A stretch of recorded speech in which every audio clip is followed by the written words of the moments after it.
Hey guys, this is Matt from Blue October, and you're listening to The Anthony Rogers Show.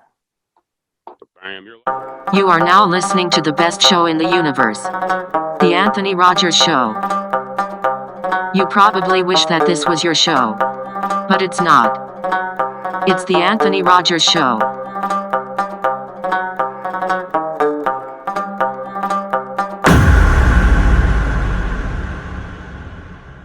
Tell all of your friends to listen to this show.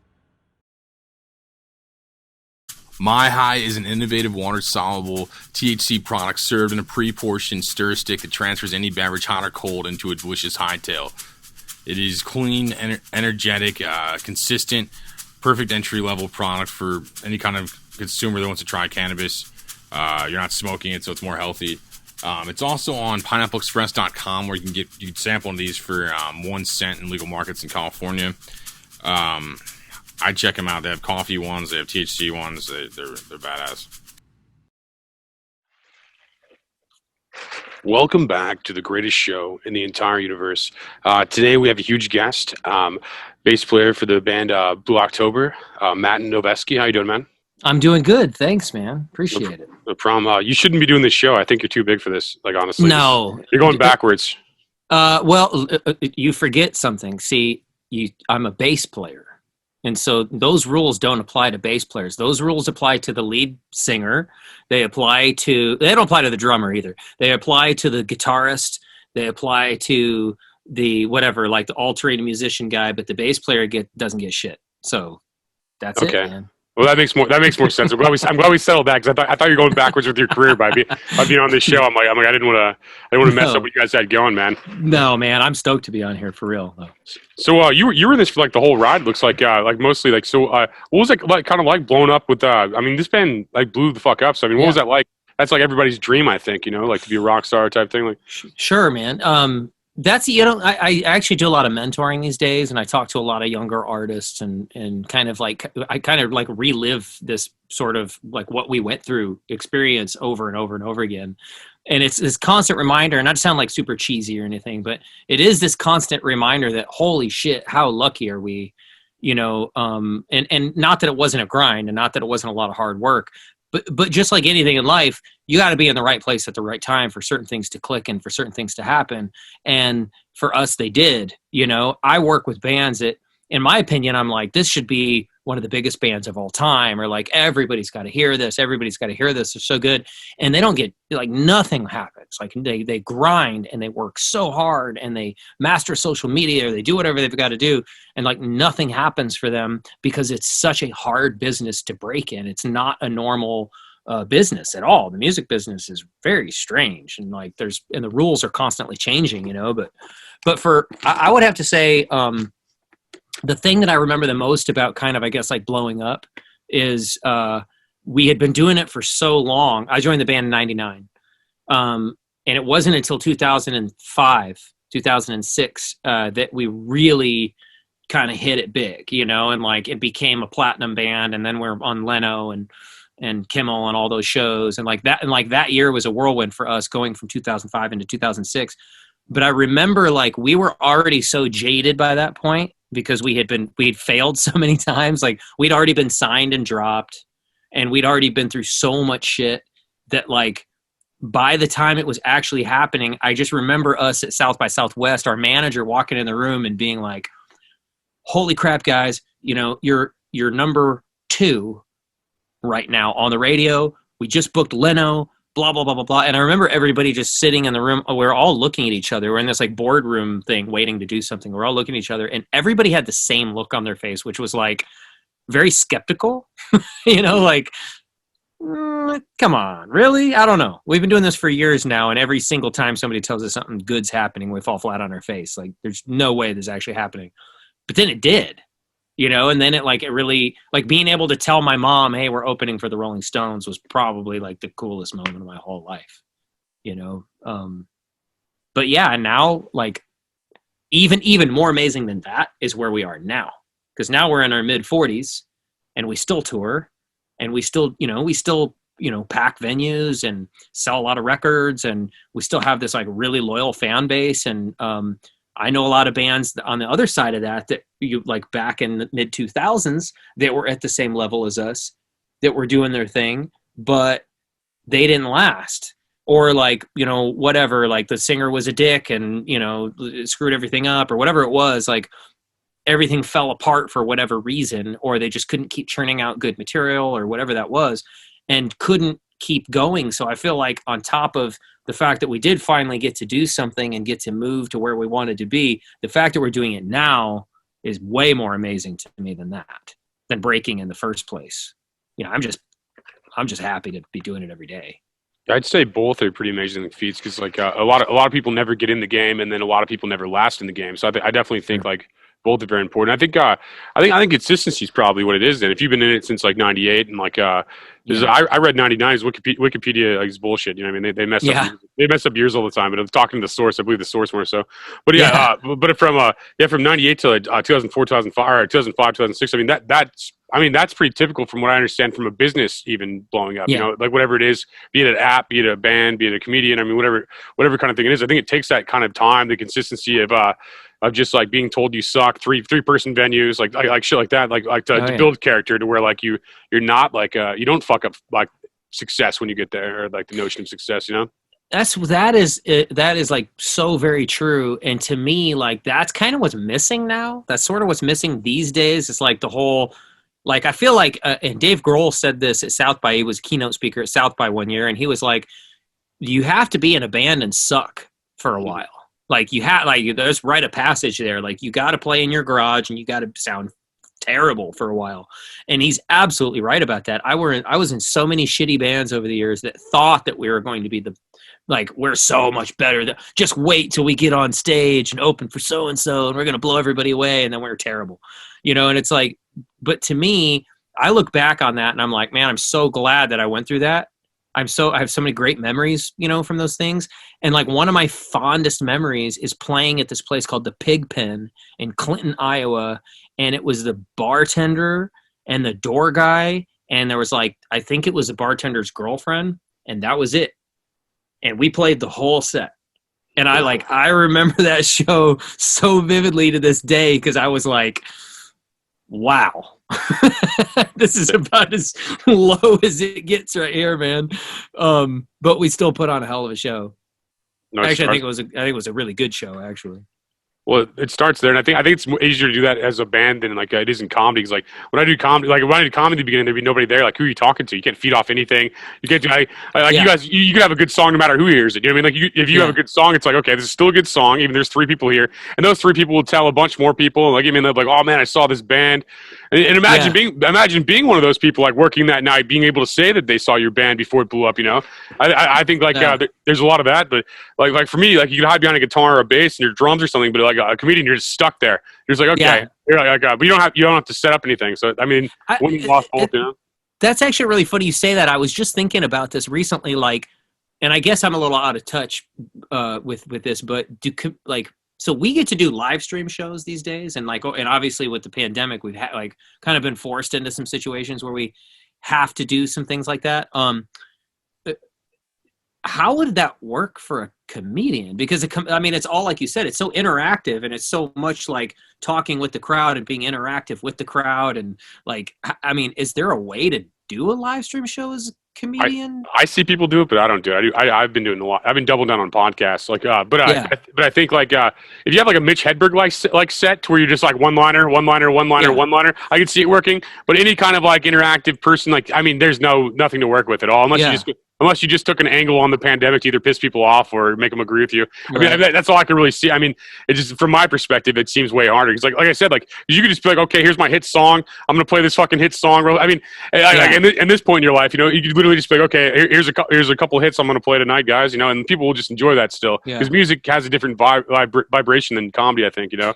It's not, people ask all the time, like, are live streams weird? And I'm like, I love the interaction with the crowd, and I love that energy, but live stream shows are still really fun to us. Like, I feel like cool. I love doing them. I think they're really fun. It's funny you say Mitch Hedberg too, because one of my favorite things about the Mitch Hedberg recording from his Houston show that I listen to like religiously, is like every once in a while you hear that one laugh or like that one cackle from somebody in the crowd, you know? Yeah. And like I love that. I still have that CD. I still love that CD so much because he's got the upright bass in the background, and then like every once in a while there's this one person that has this really fucking weird laugh that keeps happening, and every time I hear that laugh I'm like I love it, man. It's like it's one of my favorite things about that that whole set. Dude, yeah, that was a good set. He was one of the best comedians in my opinion. Honestly, Oh. like work wise. I mean, you have to. Yeah. I was talking to this guy, this other comedian like earlier, like talking about like what you have to do to have a set like Mitch Hedberg. Like you'd have to tour off that for years. You have to get to work out all the one-liners that don't work. I mean, you have to do a lot of like that's a lot of joke writing. Like what is it, like 500 jokes like per set or something? That's like insane. It's just nonstop, man, and it's all delivery too. Yeah, you know, it's like when you try to repeat a Mitch Hedberg joke, if you don't do it in a Mitch Hedberg voice, it doesn't work. You know, it's like, oh yeah, that's kind of funny, but then you do it in like the way that he delivers it, and it's like, oh, okay. Dude, he's great. That dude is so good, man. Like one of the best. He reminds me of like a Stephen Wright of the '90s or something, you know? Oh like man, him and Bill Hicks are like. Bill Hicks is my favorite comedian, probably. I love Bill Hicks, man. Such a big fan. That's so weird. Yeah, no, that's one of my favorite comedians. Like he's like a Carlin, like an underrated Carlin, you know? Like, absolutely. So political and he's like you're like learning from a Bill. You gotta like take notes. You're like, oh man, is that like you're like learning from Bill Hicks, you know? Like, that's what I like about this shit. What were some bands you were into? Like more so, like I know it's kind of a cheesy question, but I mean you're a rock star, so it's interesting, I guess. Oh no, that's not a cheesy question at all. I mean, working with other bands and producing other artists, that's like the first question I ask. You know, is like, who are you into? Who inspires you when you're writing music? You know, so I have a really. I'm going to try to keep this. I have a tendency to ramble, so I'm going to try to keep this condensed. But I came from a very musical family, and that had a huge influence on me because I'm the youngest. And so I have a bunch of older sisters. I have an older brother, and they all listen to my sisters all listen to the same shit, and then my brother listened to his music. And my brother listened to Iron Maiden and Metallica, you know, and like every, you know, metal band that there was, and Queensryche and all these other bands. And then my sisters listened to like Cameo and Prince and the Commodores and Rick James. And then my dad had really great taste in music. My dad was really into the Beatles and Harry Nilsson and Motown. And so I had like my dad's record collection, and then I had my sisters playing music from their rooms. And then my brother, who's the closest to me in age. So of course he was trying to mold me in his image, you know, he's like, no, you don't listen to that. You listen to this, you know? I remember actually one day laying down on my bed with headphones on and listening to the record player, listening to, it was Print. I think it was 1999. And I remember my brother, like, I opened my eyes and he was just like standing above me in disgust, you know, and he like ran out of the room so mad that I would, you know, like betray him and listen to Prince. Like, what was I doing, you know? But I think that like that definitely had kind of an impact on me, because as I started making my own choices and started sort of making my own musical like decisions, I really always kind of go back to the late 80s, early 90s. I'm a massive Fishbone fan. And part of the reason that I love Fishbone is because they blend all of those styles of music together in the coolest way. So when you go to a Fishbone show, you get punk, you get rock, you get funk, you get ska, you get metal, and it's not like some cheesy, you know, combination of it. It's all done very, very thoughtfully and very well. And they're all just notoriously badass musicians. So I've been a lifelong Fishbone fan. I love Angelo Moore. He's like one of my favorite frontmen of all time. But as far as like what I like listen to on a regular basis, like I keep kind of going back to, I guess, my 90s roots, I think, you know, and I listen to all, like, if you looked at like the Lollapalooza 93 lineup, like I still listen to all of that stuff all the time. And then today I'm really into, and also really like, you know, like some of the like shoegazer bands. Sunny Day Real Estate I was a big fan of. I love Bjork, Imogene Heap, you know, The Cure. But then now I'm really into Royal Blood, and I love that band. I love two-piece bands. and Fantagram, another two-piece band. Actually, I really like Fantagram a lot. I love the way that they blend electronic and kind of dark, moody rock, kind of keeping guitars alive, and blend them together. So yeah, they have a big influence on my writing, actually. That's awesome. That's Yeah. everybody always told me when I was a kid that musicians listen to like so many different styles of music, and like it seems true with most musicians I've talked to. Yeah. Was there like a moment you knew like your band like made it, like okay, you're like, okay, I don't have to work my day job anymore. I don't have to. Was there like that one moment you're just like, this is my life now? There were two. There was one that was it was a false moment, and it was when we got signed the first time, and we got put on a weekly. I guess it was like we had like a per diem, and we basically got an advance from the record label, and they said, okay, guys, you get to quit your shitty jobs. And I had a terrible, like the worst job I have ever had in my life at that time. I moved down from Michigan right before that. And when I lived in Michigan, I bartended, and I loved my job, and I made great money, and I was playing gigs on the weekends. And then when I moved down to Texas to join the band, I couldn't find anything. Like I lived in a college town, and there were no jobs at all. And so I had to take this terrible job working at this, basically as like a hallway monitor at this school for like really like juvenile like offenders, basically, like, like kids that were like wanted to stab you every day, and the pay was minimum wage, and it was terrible. And so I was so relieved when we got that call that the deal was done with Universal and that we were going to make our record. And at the time we weren't living off much money, mind you, it's like 99. And I think we were living like, like 200, $300 a week or something. But at that time, that was more than I was making at this crappy job. So it was good enough, and I got to just focus on playing music. But just like anything, the record flopped. Then reality set in, and we got dropped. And it was like, okay, guys, like, yes, you were still doing gigs, but you're going to have to supplement your income. You're going to have to go find another job and go back to work. And so that, like, I felt for a minute there like I could kind of, like, my friends back in Michigan, I could gloat a little bit and be like, see, my band got signed. And then it was like 6 months later, I was like, never mind. Like, yeah, we did get signed. I swear we did. You never saw our record anywhere, but we were signed. And then, but then I think when like it was really, really official, I think it was actually the Leno moment. I think it was when we found out that we were playing Jay Leno, because we'd never played any shows like that before. And then that year we wound up playing Lollapalooza and ACL and all those other festivals. But like when you go on Jay Leno, you have to be at a certain level, like Leno, like I guess Kimmel, Fallon, like those are great, great shows. And I'd love to do Fallon still. And Kimmel was awesome, but they do a lot of indie bands. Leno didn't really do indie bands. Leno did bands that were like, you pretty much knew who they were, like and usually bands you hated because you heard them all the time. But when we got that call, and it was like, that's like our introduction into doing the late night TV thing, that was mind blowing. That was like, oh man, this is real, like this is a career. We did it, That's crazy big. I mean, yeah, Leno was fucking huge, man. Like massive. He still is with his he has like a bullshit show that still does well.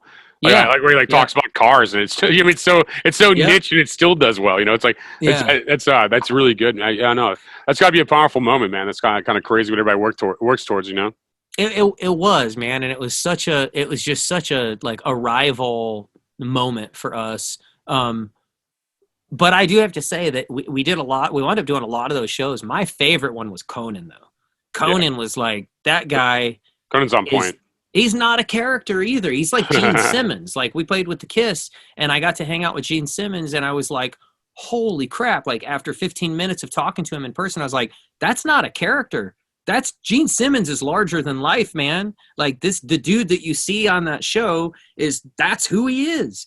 And Conan was exactly the same. That guy never stopped joking.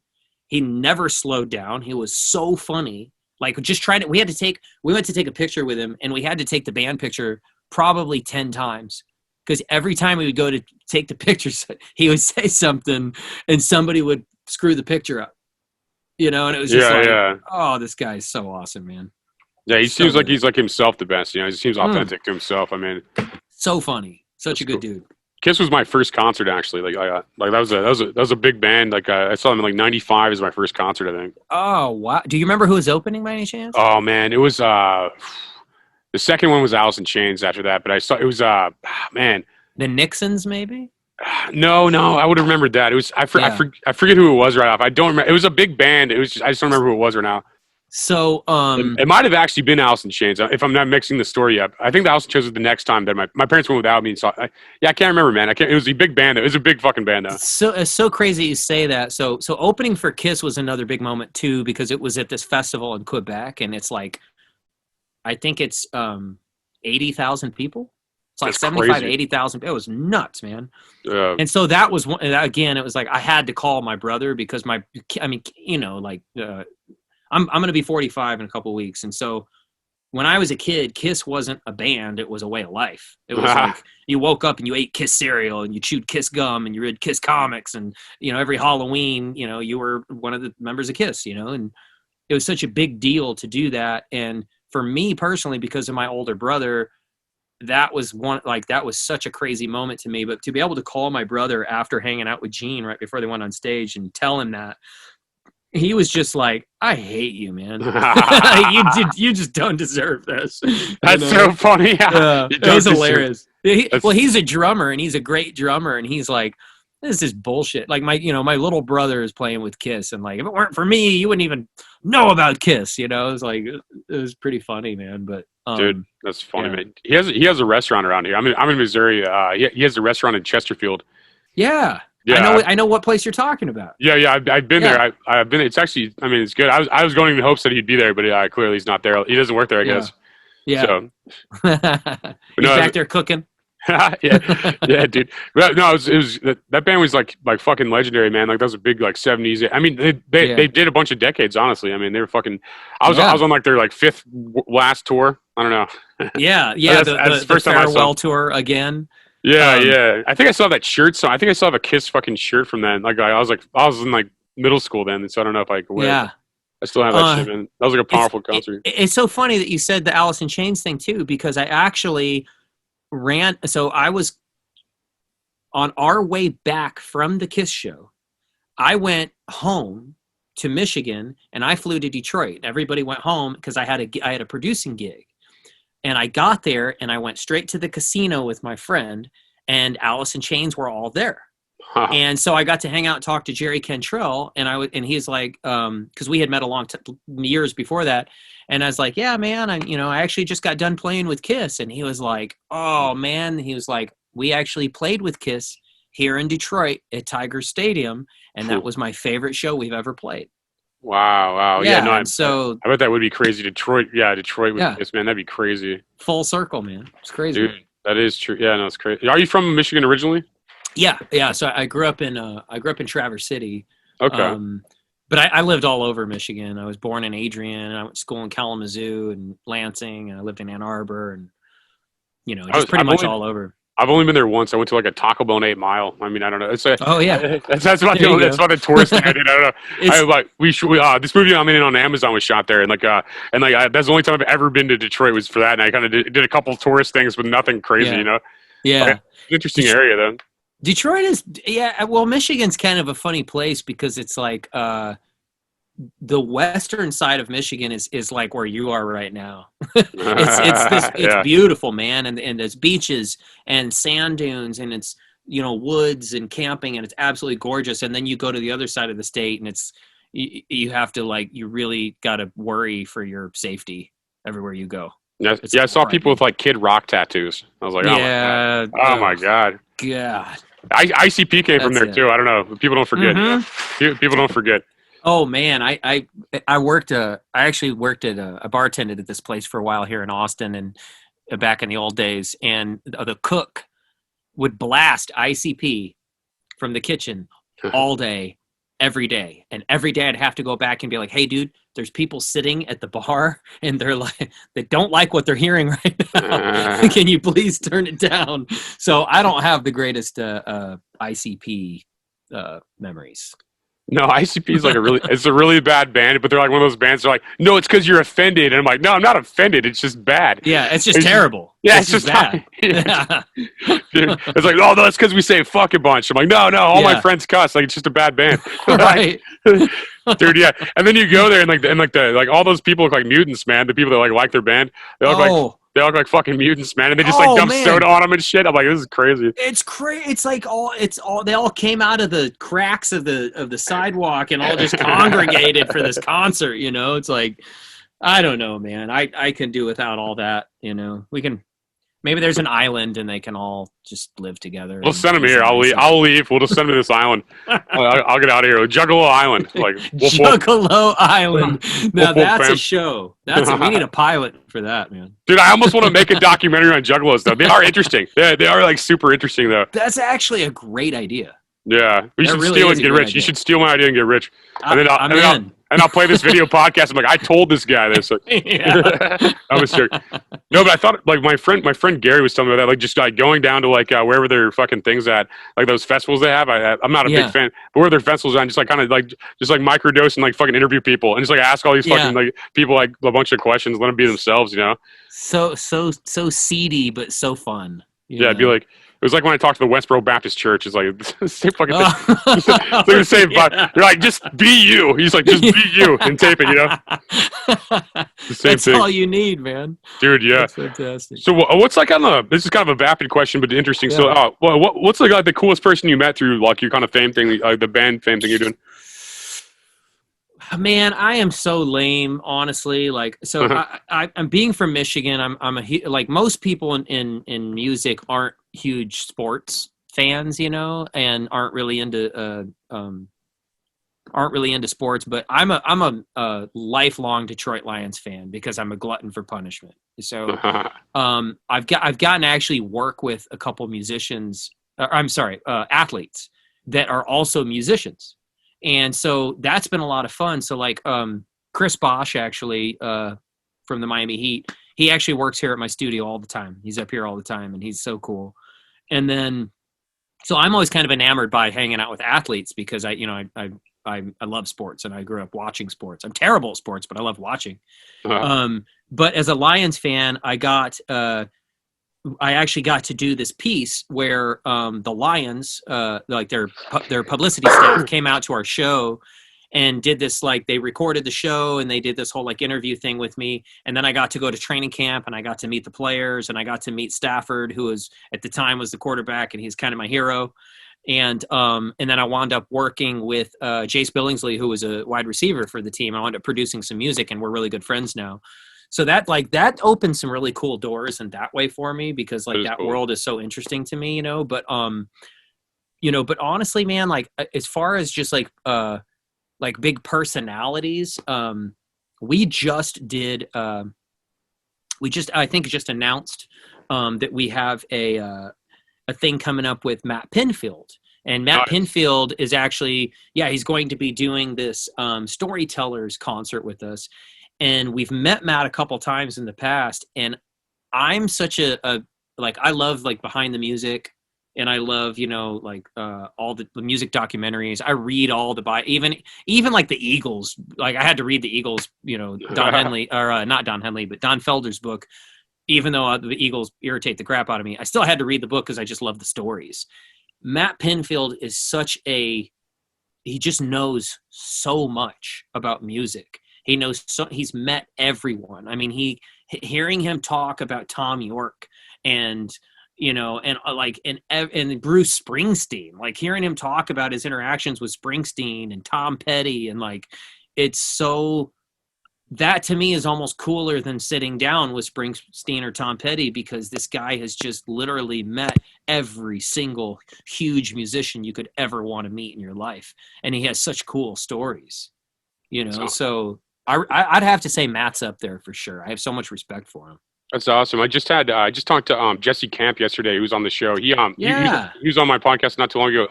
He's actually getting me Matt Pinfield and that other, who's the other VJ, man? He just told me, I think it was Dave Holmes. He was just telling me the other day. He's like, I got him on like one of my buddies' podcasts, and he just told me he's going to get me, Dave Holmes and Matt Pinfield for the show. That's awesome, man. Because I'm into that, like pop culture thing, like just like they're icons of pop culture. I mean, I'm into that for sure. Like, totally. Yeah, I think they're all in like different categories now. Because Matt Pinfield, he was MTV first, wasn't he? Like he blew up on MTV first. MTV, yeah, because he was the original 120 Minutes guy, and like, kind of like going back to what we talked about before, like that was the show that like you stayed up late for on Friday night to watch, and like when I was. If you like awesome hot sauce, go to downtoferment.com, link in the description. Get some Beat Your Meat sauce, Dad Bod sauce, Down for Throughway sauce. There's a bunch of flavors that are really good. You should go there right now and get some hot sauce. This episode is sponsored by Yummy Lotus. Go to yummylotus.com and get like these spicy jams. They're actually really good. I'm sure they have stuff outside of spicy jams, but I like the strawberry ghost pepper and blueberry reaper jams. They're really good. There's mango habanero, jalapeno chipotle, blackberry serrano wine, just flavors like that. They're amazing. You can get a sample pack on their website too. Yeah, just go there, link below. Thank you so much. Kid, like one of my favorite bands is also a band called Rocket from the Crypt, and 120 Minutes introduced me to that band, so I remember seeing the video for Ditch Digger, and it's like I have all his memories of Matt Pinfield, like and legend, here we go, here's the blah blah blah blah blah, it's like it's like he was just such a big part of my life, as a youth. So I think that's the best part about entertainment is meeting all these people. Like, that's probably the easiest. I mean, it beats like not having a day job, I guess, but I think like just meeting all these people are probably the best. It's like anybody you can name. I mean, the podcast have the same kind of thing. I think where I could literally talk to anybody. I love that concept too, man. Like just like you literally. And then you brought up Detroit sports, and like fucking the Red Wings ruined my childhood. The fucking the fucking Red Wings. I'm from St. Louis, man, and like they ruined my fucking childhood, bro. Like I can't the Blues. I can't stand the fucking Red Wings, man, or Detroit sports because I'm from St. Louis. I literally like Detroit. Man. I mean, they had fucking all the better like. Man, I don't even want to talk about it right now. But they had so many fucking like good players in the '90s, man. Like it was '90s. We actually got to. I always liked the Blues, which is kind of weird, because obviously the Maple Leafs and Blues and Wings, and like there's a lot of hatred there between all these teams. And for a while, the Wings were on top, man. Like we were kicked everybody's ass, But I always really liked the Blues. I liked Cujo a lot. I was a big Cujo fan. Like he was awesome. But we actually got invited while we were out on tour in 2007, 2008.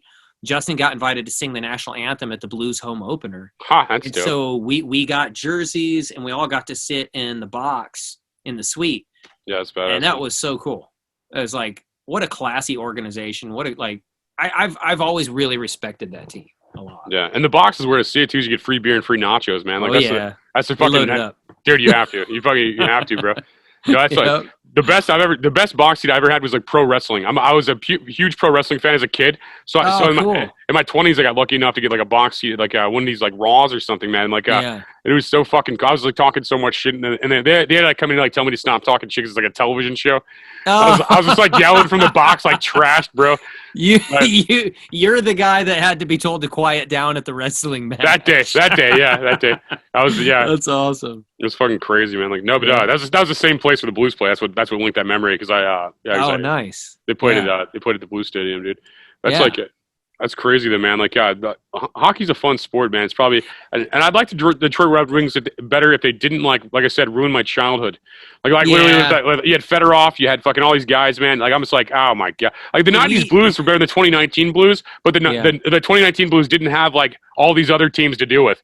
Like, they didn't have like have LA Kings or fucking like the Blackhawks at the time or like Detroit to deal with. They just had like I don't know. I'm not going to say it's easy, but it seemed easier for them than it was in the '90s. Like it was crazy. The competition was definitely different. I was going to say, the Blues, you did just have your moment, but like our first Stanley Cup, bro, only took forever. Which is awesome, man. It was amazing. The town was lit, man. The Red Wings were kind of like they were. I mean, that was. It's funny because when I would go around the world and talk about hockey or whatever, and people are like, oh, who are you a fan of? I say the Red Wings. I would get that like it's like if you say you're a Patriots fan. Yeah, you're too good. No, your team was too good back in the day. I'm still pissed. They were too good, bro. Like, I mean, congrats for the success, but I mean, yeah. I was actually a huge Bob Probert fan. Yeah. Because he would just beat the shit out of everybody, and I loved the fight so much. Like him and Ty Domi going at it. Like Probert was. I mean, don't get me wrong. Like Fedorov was great, and I actually got to bartend for all those guys. They had training camp in my hometown. That's crazy. And, Getting to meet them. it was so awesome. Except Shanahan was a dick. Shanahan was a total dick. He was. He sucked. And then the rest of them were all. Chelios was cool, and and Fedorov was cool. Iserman was so cool. Yeah, but that was like those were fun times. I would make more bartending that like week and a half or 2 weeks than I would the whole rest of the year. No, I bet. No, hockey players got money for sure, man. Like that's crazy. Like I had one hockey player on here so far. I had Dustin Penner from the Kings. I used on here one time. Like I was the only champ. He has two Stanley Cups. I have no fucking clue how I pulled it. It's like you're in Blue October. I have no idea how I keep pulling this off, but it's going well, you know.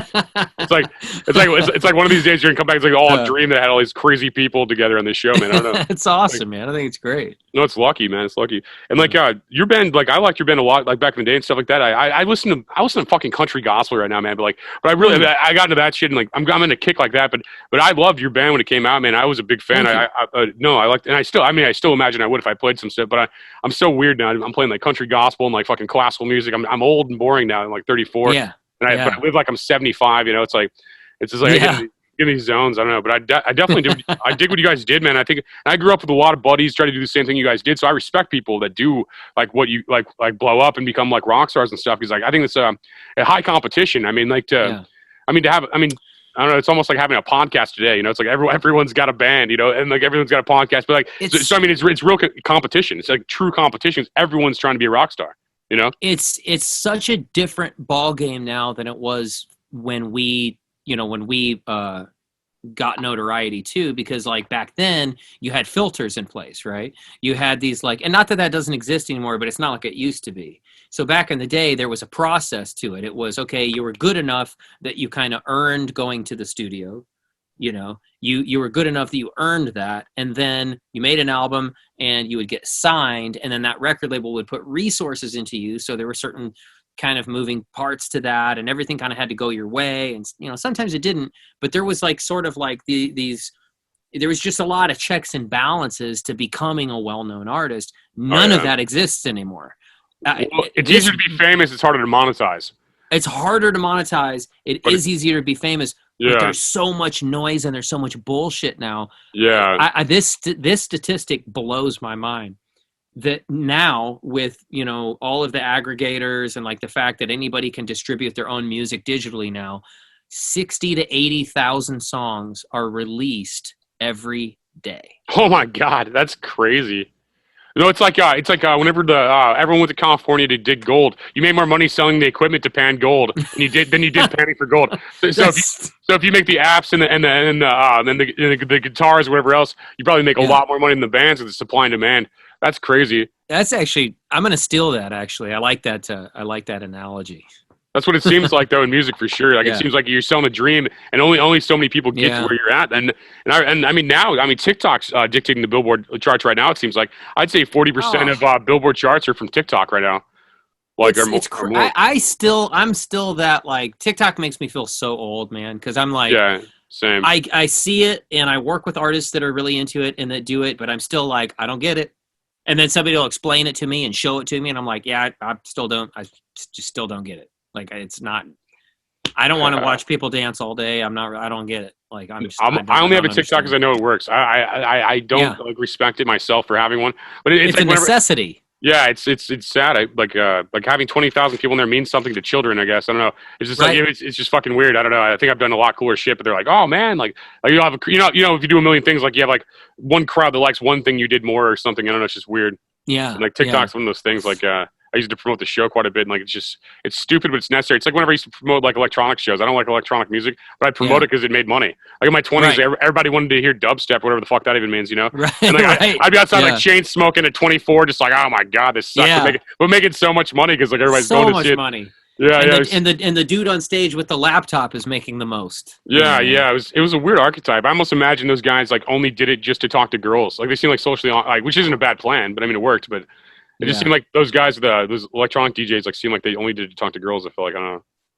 Yeah, That's the DJ world is a whole nother thing. We actually had Avicii here at the studio, which was really cool. He's a legend. When I make fun of DJs, I'm not Yeah. making fun of him. He's a producer.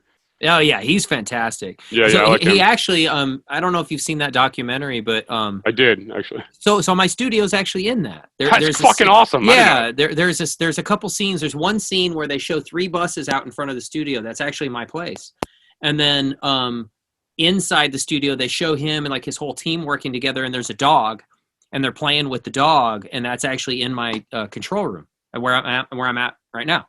That's crazy. So you have a studio in Austin, I guess? I do, yeah. Yeah, That's it's called Orb Recording Studios. Yeah. That's awesome. Yeah, I know Austin's like swooping the industry right now because because California and New York shutting down, like everybody's in Texas and stuff, like being like I have to follow these dumb rules, like it's like a renaissance, man. It's crazy. My neighborhood is all California transplants. Everybody in my neighborhood is, and it's in real estate here is getting. I mean, it's just getting nuts, man. That's right here. Yeah, I mean, you got like Joe Rogan there. You got like you got comedy, you got film, you got music. I mean, you got everything there now. It's man, it's like the South of New York City, you know. It is, man. Like I feel like a lot of like the LA, a lot of LA people in entertainment, like you said, like comedy, music, film, whatever it is, are relocating here because they're just sick and tired of dealing with California shit. You know, they're tired of the prices, they're tired of the politics, and come down here and like, but now I'm like, wow, like, it's grown. Austin's not what it used to be, man. They got time to ruin in California, now they want to ruin Texas. Oh, it's happening. It's already like we're halfway there, man. No, that's why I saw the election. The election, like Texas was a struggle to be a red state. I'm like, what? It was like so fucking. It was crazy to think about. Yep. It's changing, man. The times are changing for sure. Yeah. No, Texas has the same kind of attitude Missouri does, but Missouri's like more low key. That's why I like Missouri. It's like no one knows anything about my state, and I love that. It's the best like ever. Everyone like they downplay like, oh, it's flyover country or something. Like I love Missouri, and I love how low key it is. Like I love Missouri I'm from here though. Well, it's the same as Michigan. Michigan and Missouri are almost the same fucking state. Like the way they act. They seem like the same kind of state. Detroit's a bigger St. Louis, in my opinion. It's like like in landmass, like. It's weird, and they feel the same, and the suburbs are about the same. And the suburbs of Michigan are about the same as the suburbs of Missouri, I'd feel. Yeah. I'm a big fan of St. Louis, man. I've always loved that city, and one of my favorite venues is the Pageant.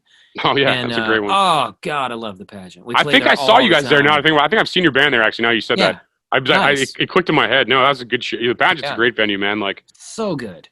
Dude, yeah. And the staff there is so, like, throughout the years, they've had the same people. That's kind of one of, you do just like anything that you play venues, comedy circuit, music, whatever it is, you become friends with a lot of promoters and people that work at certain venues and whatnot. And I can see the that. Pageant is like, those guys are so badass. Like they're just such great people, man. Like I'm just so glad that I'm so glad they weathered the storm and that they're still around.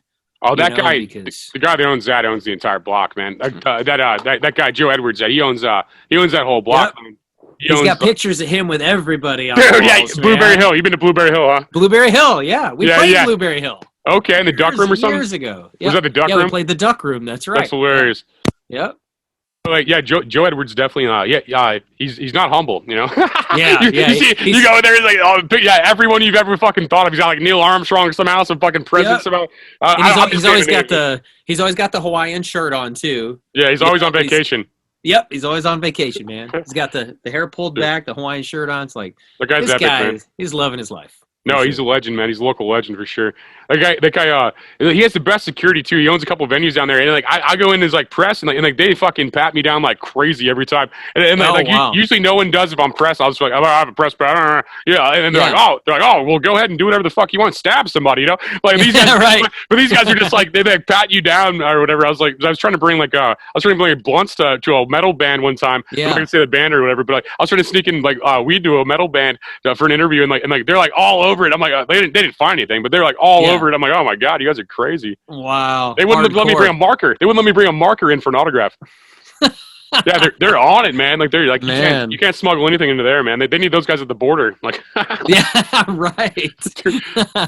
It's crazy, man. They're at the wrong place. They're working for Joe Edwards. He's the only one who can afford them, probably. Like, that guy owns a whole block, man. Like. That's Delmar, I guess. Like that's like the Delmar, St. Louis area. Yeah, yep. And that there's a Delmar venue that's right next to the pageant now too. That's a really nice place too. I actually got to. It's huge. We're so since we're kind of old now, we love playing earlier at night. You know, it's like back in the day, it's like, okay, we'll go on at midnight. Now it's like 8 o'clock show. Hell yeah! So That's we'll funny. play 8 with, done at like 9:30, and then like the last couple times we played the pageant, I'll just run over to the Delmar. Delmar Hall. That's what it's called. Delmar Hall. Yeah. That's what it is. Yeah. I produced. I don't know if you know a band called Cavo. Yeah. I produced one of their albums actually. That's hilarious. Okay, yeah, Yeah. I know. Cobb was a big St. Louis band. They blew up with Yeah. that. I forgot the name of the song. It's super catchy. Like they blew up that song a couple years ago. Yeah. They're a bigger band. What was that song called? It was the record before I did, but I did a record called Bridges. Okay, I know. I'm like familiar with that too. I didn't know you produced it. 2015, I think. Yeah, because they're from St. Louis, I'm actually familiar with that album. Actually, Mhm. that's cool. I didn't know you produced that, man. That's hell yeah. Those are that's my interesting boys, as man. fuck. That's interesting as fuck, actually. And, Yeah. that band did it pretty well, man. I think I think I have their bass player on Facebook or something. I don't know him that well, but I think I have him on Facebook. Pookie Jones. Yeah, okay, you know his Yeah, name. man. Yeah, for sure. Brian, I love that guy. Yeah, that's crazy, man. Small world. I think Yeah. the drummer's a radio DJ in Nashville now or something too. I think he's on my That's Facebook right. too. Yeah, Andy Heron. And Andy does he's kind of blown up. Yeah, he's like Yeah. personally, it's weird. He's kicking ass, man. And Well, I mean, he's in one it's- of the biggest towns. I mean, it makes sense. Nashville. I mean, for radio, I mean, that's gotta be killer. Like, What's so He's got other funny? bands, What's too. so funny with him though, and I guess like some people might say the same thing about us because for like when we do meet and greets and stuff, I'm generally kind of quiet, I love conversing with people. I love talking, and I love doing interviews. I listen to podcasts all the time. yes. So I'm a big fan of these things, but like in social settings, I'm kind of typically more reserved. But Andy, like, was the quiet dude in the band for sure. So he was very super chill and very dry humor, really funny, but very, very quiet. And so when I found out that he was a DJ, I was like, really? Like that? I wouldn't expect that at all. And then to see like how successful he's become is like, that's pretty awesome, man. He's very unassuming. No, it's crazy. And I think entertainment's that, just constantly reinvent yourself, man. And I think like that's pretty much what it is. It's crazy. Yeah, they blew the fuck up. I'm a little bit too young to have met them like in their prime and stuff. Because like I was probably in my early 20s when they were like just blowing up and shit. And I didn't know anybody then. I was just doing my thing, Yeah, Champagne. That was the song. That was it. Yeah. That was a damn good song, though. That was catchy. Yeah, I like that song. Great. Yeah, I wish I'd done that one. Yeah, no shit, man. No shit. That was crazy. Yeah, and everybody's buzzing over that song. Like you saw them on like so I worked in music at the time. Like I dabbled in it, like the business side of it, and I'd see them on like anybody from like Universal or any major record label. Everybody was taking selfies with that band. Like that. I just remember that year. Everybody was taking selfies with Compa. Like they'd be like my buddies in like LA typically mostly. They're just like always taking. I thought it was funny to take a picture of like a St. Louis band. It just made me laugh. Like but it's cool. I mean, these are just the guys down the street. Like why are you freaking out? Yeah, and there's a bunch of bands like that are really close to blowing up. Like, it was just a weird generation that time. It's like no one was buying music at that time, and like and like people were going to shows. Everyone's trying to rediscover music, really. So it was a weird time. I think like there's probably like 5 or 6 of those bands from here that could have.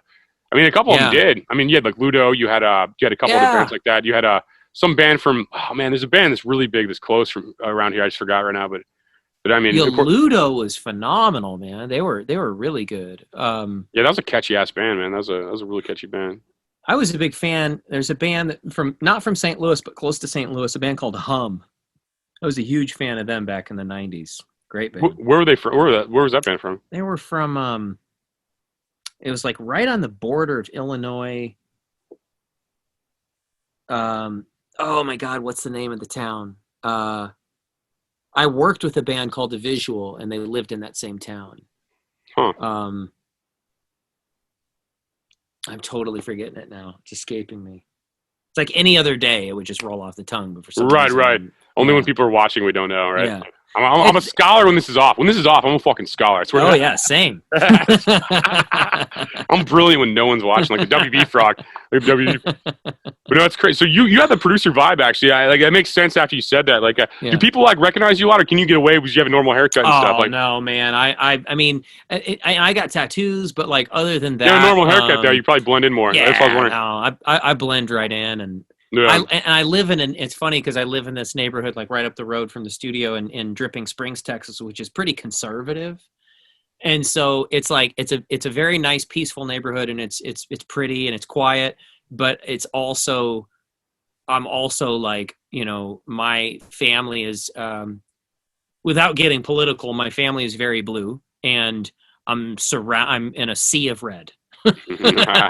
You know, so like that's the only time like I kind of feel like I guess I stand out a bit is like taking my kids to school, you know. It's like, oh, there's a lot of polo shirts around here, you know, but other than that, I mean, Austin is like when you go downtown Austin, this is a funky town, man. Like there's like there's a it's a melting pot. It's, you know, like of culture. Like it's not like Dallas or Houston or there's like just it's a really, really fun. In fact, the first time I ever came down here to go see the band when I first met them, I flew in and I'd never been to Texas before. And I thought that Texas was like belt buckles and horses. And I had no, you know, tumbleweeds. And we flew into Austin and I was like, oh my God, this is awesome. Like this town is gorgeous and there's rivers and trees and it's beautiful.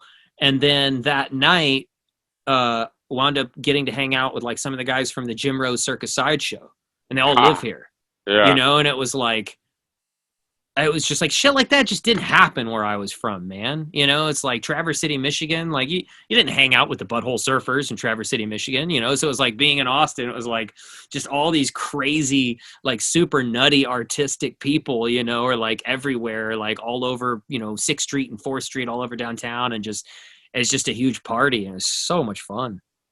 You know, I know, I bet, man. Like I've only traveled through there. I haven't spent much time in Austin, but it seemed like a cool town there. Like, seemed like a cool town. That was a couple years ago. It wasn't like now. It's even bigger. I mean, the pandemic basically gave the economy to Texas and Florida pretty much. Like, pretty much, yeah. It's. I mean, it's grown. Like, you know, it's. I don't know, man. I'm ready to get on the road. No, I bet, it's been so long. Oh, I'm just so ready to play again. You know, no, we're I almost get that. there. No, it's crazy, yeah. No. Like if I live in Missouri, man, if you went outside this whole thing, you would have never realized there's a pandemic, man. Nobody gives a fuck about it here, man. It's wow. Like, nobody gives a. I mean, I was in St. Louis. I mean, I moved out of it because like they were going crazy with curfew and stuff. But I lived there for a little bit, and I was like walking to the market in like a bathrobe, like a normal, waking up like 2 and shit, you know. And then everybody's like wearing like plastic bag hazmat suits and shit. I'm just like, oh yeah. I'm like, yeah, you guys are gonna outlive me, you fucking idiots. Like, it was so insane. It was so insane, man. Like, but if you were out here, you don't even notice it, man. I rarely see masks, or they don't give a fuck out here, man. And everybody's alive. Like nobody gives. I mean, it's not bodies stacking up or anything. It's responsible, I guess. So. Yeah. I moved out here just to eat at a fucking Applebee's. I never thought that'd be rebellion. I never thought I'd fight to eat at an Applebee's, you know? Yeah, that's a big feat, you know. It's crazy. It is crazy though, just like even just in the last few days that like I went to Target this weekend and like half the people didn't have masks on, half of them did, and it was I don't know, it was like shit, man, you know. And then I realized like I love going to movies. I love movie theaters. Oh yeah, like, I'm a big film buff, you know, and I love the whole experience of seeing a movie on the big screen at the theater.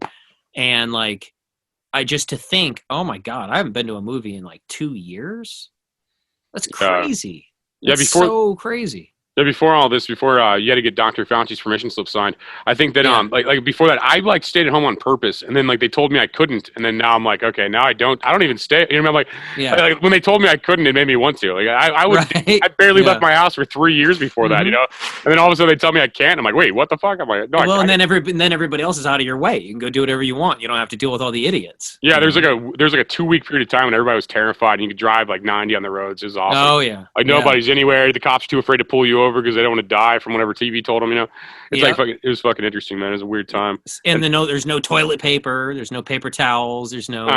It's Armageddon, man. Dude, I had to buy toilet paper off the black market. It felt like in St. Louis. Like I'd go to the corner market. He's like, and they no toilet paper on the shelves. He's like, you got everything? You got everything? I'm like, you have any toilet paper? He's like, for you, yes. I'm like, for me? Am I buying crack right now? This is fucking crack. I mean, like, that's so funny. Yeah. It's like, I'll take toilet paper, a human heart, and a fucking 8-ball of crack. I don't know. Like, yeah, right. Like, if that's even how you measure crack. I have no fucking clue how you measure crack. And a passport, you know. Yeah. Exactly. was so That's fucking how weird. we had this terrible freeze down here. I'm sure you heard all about that, but this like Oh, yeah, crazy freeze, and It was Ted that's Cruz's fault, right? That's what I read on the paper. oh my god, It was good Ted old Cruz. good old Ted. Yeah, he got a little flack for that one, but yeah, but that freeze was like that was pure insanity, man, because our power went out, our water went out. Oh shit. I live close to the studio, so and I have 3 kids, you know, so I was like, Oh, okay, let's man. pack them up. We got the kids, we go to the studio. I set up the tent, you know, I'm like, this is gonna be fun. You know, I put up this like little movie screen. I'm like, we're gonna have a good time.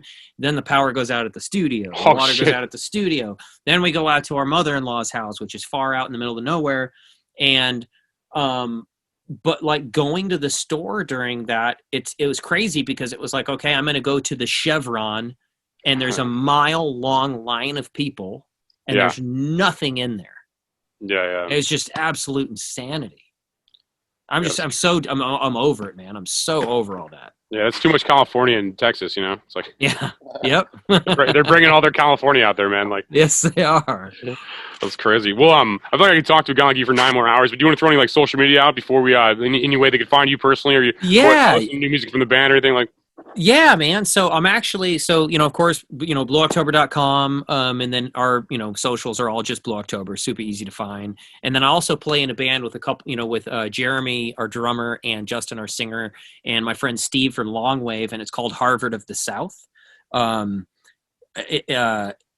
Really, really cool project. Like very riffy, like, I guess if you're into like, Longwave, of course, but if you're into bands like, you know, maybe the Strokes or something like that, it's a little bit more in that vein. So Harvard of the South, check out. And then I have my own project with my friend Alan Adams, my drummer. He and I are doing a thing together, just the 2 of us, and we have a bunch of our friends that cameo on it, and that's called Icarus Bell. So Icarus Bell Official is the website. And then Icarus Bell Official is the Instagram. And then I'm only on the gram. For me personally, I don't do Facebook, I don't do Twitter, I don't do any of that. I'm just on Instagram, and it's just my name. Super easy to find. Yeah, so just Matt Noveskey on Instagram. Thanks for watching the show. Without sponsors like Bay Area Beard Company, we wouldn't exist. So go there right now, get some oils, balms, butters, co-washes, soaps, custom t-shirts, and snapbacks. Bay Area Beard Company is based out of Tampa. Link below, biblicalbeard.com. Step up your beard game. Everybody's been talking about it.